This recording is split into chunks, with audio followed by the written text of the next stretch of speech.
There's a kind of discipline that doesn't look inspiring. It looks frightening. Not because it's loud or extreme or obsessive, but because it is absolute.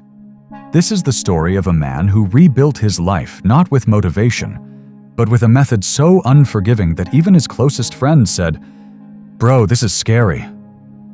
And maybe they were right. His name was Ethan Ward. People thought of Ethan as talented.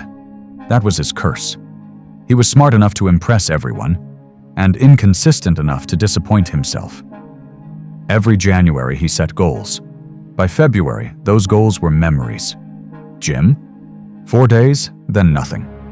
Reading? 2 chapters, then dust. Waking up early? He managed 1 week, then slid back into old habits. But the moment that broke him wasn't dramatic. It wasn't a crisis, a breakup, or a tragedy. It was something embarrassingly small.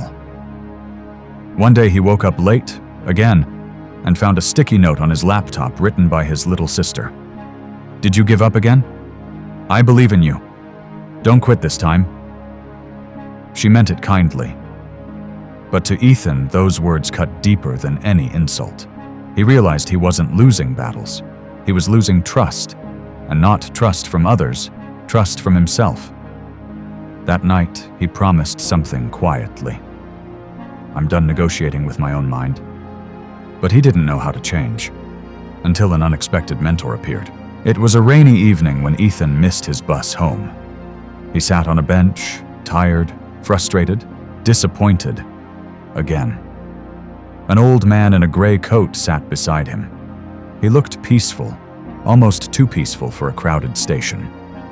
The old man glanced at Ethan and said, "You look like someone who fights with himself every day and loses." Ethan blinked. "How could you possibly know that?" The man chuckled. "Because I used to be you." The old man introduced himself as Mr. Hayashi, a retired craftsman who once trained in a Zen temple in his youth. He told Ethan, "We had a rule, no gaps in practice, no gaps in effort, no gaps in intention. A river that stops flowing is not a river, it becomes a puddle." Ethan frowned. "That sounds impossible. How can you never miss a day?" Mr. Hayashi smiled gently. "You don't remove failure by trying harder. You remove it by removing choices." That single sentence drilled straight into Ethan's mind. Before he left, the old man handed Ethan a small card. "Close the gap once, and it will close itself forever." That night, Ethan sat at his desk and wrote something on paper. Simple, direct, and terrifying.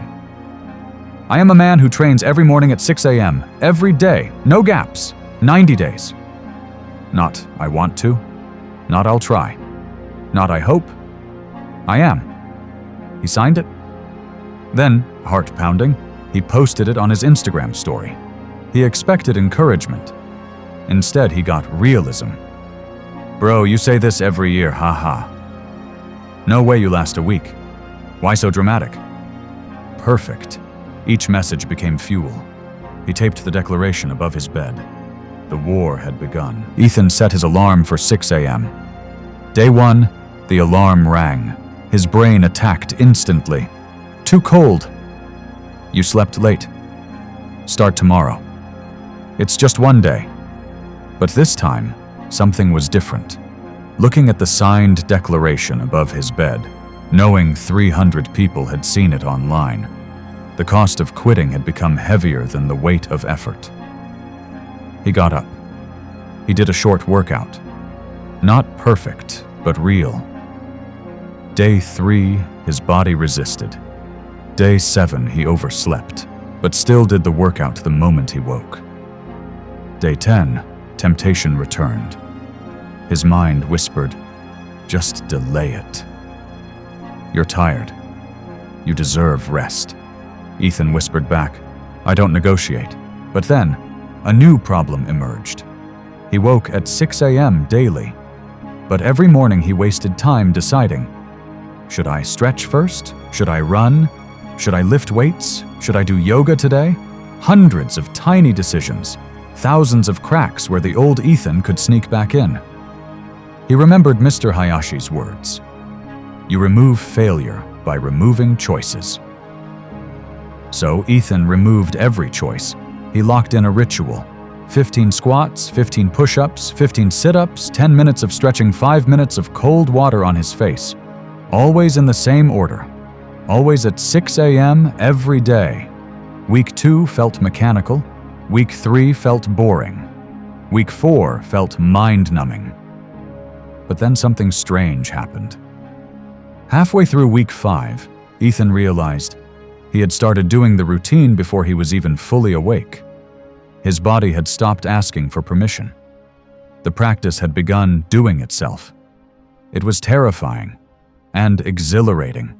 Then came day 41, the day everything fell apart. Ethan's company sent him on a sudden business trip. Flight at 5 a.m., meetings all day, 3 hours of sleep. The old Ethan would have said, I'll continue when I get home. I can't do it today. It's not my fault. Conditions weren't ideal. But this Ethan wasn't running a habit. He was running a system. He had already written a gap list. No equipment, body weight routine, no space, hotel bathroom, no privacy, airport waiting area exhausted, minimum version late flight, do it before boarding. So at 4:12 a.m. in an airport restroom, Ethan did squats while men washing their hands stared at him like he was insane. Good. Let them think that. He wasn't chasing their approval. He was chasing a version of himself he had never met before. And he was close. By day 60, people noticed changes. His posture straightened. His voice deepened. His movements grew sharper, more deliberate. His friends said, You're acting weird. You're too strict. You're not normal anymore. Good. Normal had failed him. He wasn't chasing normal. He was chasing mastery.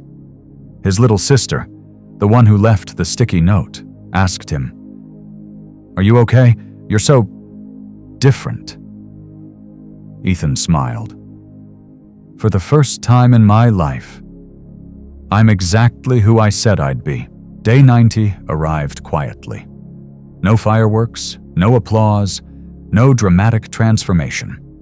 Just Ethan, standing in his room at 6 a.m., performing the same routine he performed 89 mornings before.